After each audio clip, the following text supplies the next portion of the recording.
Good morning students. बच्चों, आज मैं आपको पार्ट 16 पेंसिल की कहानी पढ़ाऊंगी। तो आइए देखते हैं ये चैप्टर। एक बालक अपनी दादी माँ को एक पत्र लिखते हुए देख रहा था। अचानक उसने अपनी दादी माँ से पूछा। जो एक बालक था वो अपनी दादी माँ को एक पत्र लिखते हुए देख रहा था और अचानक उसने अपनी दादी माँ से पूछा, दादी माँ, क्या आप मेरी शरारतों के बारे में लिख रही हैं? आप मेरे बारे में लिख रही हैं ना? जो उसने दादी माँ से पूछा कि क्या आप मेरी शरारतों के बारे में लिख रही हो? आप लिख रही हो ना? यह सुनकर उसकी दादी माँ रुकी और बोली, बेटा, मैं लिख तो तुम्हारे बारे में ही रही हूँ, लेकिन जो शब्द मैं यहाँ लिख रही हूँ उससे भी अधिक महत्व इस पेंसिल का है। दादी ने बोला कि वो बेटा, मैं लिख तो तुम्हारे बारे में रही हूँ, लेकिन जो शब्द मैं यहाँ लिख रही हूँ उससे भी अधिक महत्व इस पेंसिल का है जिसे मैं इस्तेमाल कर रही हूँ। मुझे पूरी आशा है कि जब तुम बड़े हो जाओगे तो ठीक इसी पेंसिल की तरह होगे। वह बोलती है कि सबसे ज़्यादा महत्व तो इस पेंसिल का है और जब वह बड़ा हो जाएगा तो वो उस पेंसिल की तरह ही होगा। यह सुनकर वह बालक थोड़ा चौंका और पेंसिल की ओर ध्यान से देखने लगा। जब बालक ने यह सुना तो वह थोड़ा आश्चर्यचकित हुआ और वह पेंसिल की ओर देखने लगा, किंतु उसे कोई विशेष बात नजर नहीं आई। जब उसने उस पेंसिल की तरफ देखा तो उसको उस पेंसिल में कोई खास चीज़ नजर नहीं आई। वह बोला, मुझे तो ये पेंसिल बाकी सभी पेंसिलों की तरह ही दिखाई दे रही है। इस पर दादी माँ ने उत्तर दिया, बेटा, यह इस पर निर्भर है कि तुम चीज़ों को किस नज़र से देखते हो। जब बालक को उस चित्र में, उस पेंसिल में कोई खास चीज़ नहीं दिखाई दी तो उसने अपनी दादी माँ से कहा कि मुझे तो ये पेंसिल बाकी सारी पेंसिलों की तरह दिख रही है। तो दादी माँ ने ये सुनकर उसे उत्तर दिया कि बेटा, यह तो इस पर निर्भर करता है कि हम चीज़ों को किस नज़र से देखते हैं। इसमें 5 ऐसे गुण हैं जिन्हें यदि तुम अपना लो तो तुम सदा इस संसार में शांति पूर्वक रह सकोगे। दादी माँ ने कहा कि इसमें 5 ऐसे गुण हैं जिसे अपनाने से तुम इस संसार में शांतिपूर्वक रह सकते हो।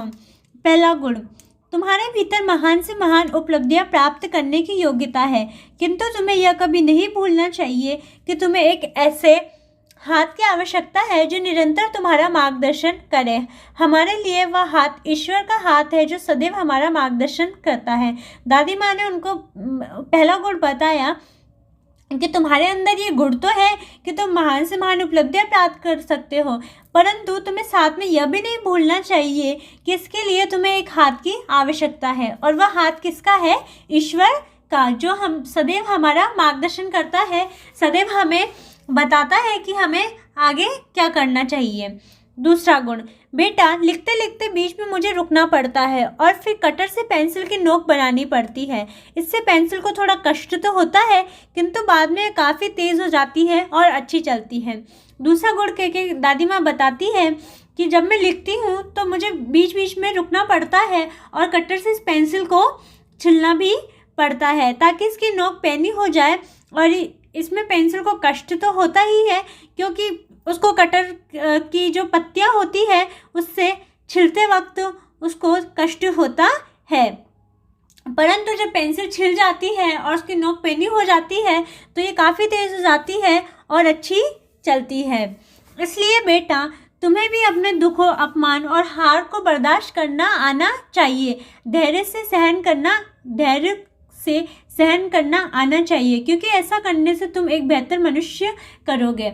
तो दादी माँ बताती है कि जैसे जो पेंसिल रहती है वह, उसको कष्ट तो होता है परंतु कष्ट सहन करने के बाद वह अच्छी हो जाती है, उसी तरह जो मनुष्य रहते हैं उन्हें दुख, अपमान और हार ये तो सहन करना आना चाहिए, क्योंकि ये सहन करने के बाद मनुष्य एक बेहतर मनुष्य बन सकता है। तीसरा गुण, बेटा, पेंसिल हमेशा गलतियों को सुधारने के लिए रबड़ का प्रयोग करने की इजाज़त देती है। इसका यह अर्थ है कि यदि हमसे कोई गलती हो गई हो तो उसे सुधारना कोई गलत बात नहीं है, बल्कि ऐसा करने से हमें न्यायपूर्वक अपने लक्ष्यों की ओर निर्बाध रूप से बढ़ने में मदद मिलती है।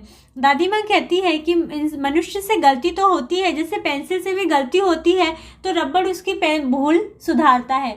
उसी प्रकार जब हमसे गलती होती है तो हमें अपनी भूल सुधारनी चाहिए, क्योंकि यदि हम अपनी भूल सुधारेंगे तभी हम अपने न्यायपूर्वक लक्ष्यों की ओर बिना बाधा के बढ़ सकेंगे। चौथा गुण, बेटा एक पेंसिल की कार्य प्रणाली में मुख्य भूमिका इसके बाहर लकड़ी ही नहीं अपितु उसके भीतर के ग्रेफाइट की होती है। ग्रेफाइट या लेड की गुणवत्ता जितनी अच्छी होती है लेख उतना ही सुंदर होगा। इसलिए बेटा तुम्हारे भीतर क्या हो रहा है, कैसे विचार चल रहे हैं, इसके प्रति सदा सजग रहो।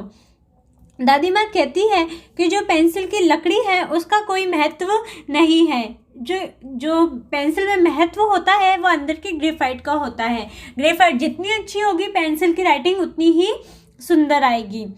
और यही मनुष्य के अंदर होना चाहिए कि वह बाहर से कैसा है यह महत्वपूर्ण नहीं करता, पर वो कैसे विचार रखता है ये अधिक महत्वपूर्ण करता है। हमारे अंदर सदैव अच्छे विचार होने चाहिए, हमें इसके प्रति सजग होना चाहिए।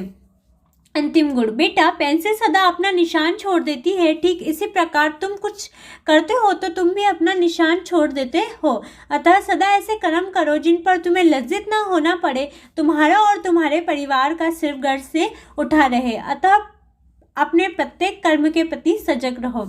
यानी बेटा दादी माँ कहती हैं कि जब पेंसिल भी कार्य करती है तो अपना निशान छोड़ देती है, इसलिए हम भी जब कर्म करते हैं तो हमारे कुछ निशान पीछे छूट जाते हैं। इसलिए हमें सदा ऐसे कर्म करने चाहिए जिसकी वजह से हमारा सिर्फ नाम हो, हमें लज्जित ना होना पड़े। तो स्टूडेंट्स, इस तरह मैंने आपको ये चैप्टर पढ़ाया और मैंने आपको पढ़ाया कि जीवन में हमें किन किन बातों का ध्यान रखना चाहिए। सो स्टूडेंट्स, आप भी चैप्टर रीड करिए एंड साथ में समझिए।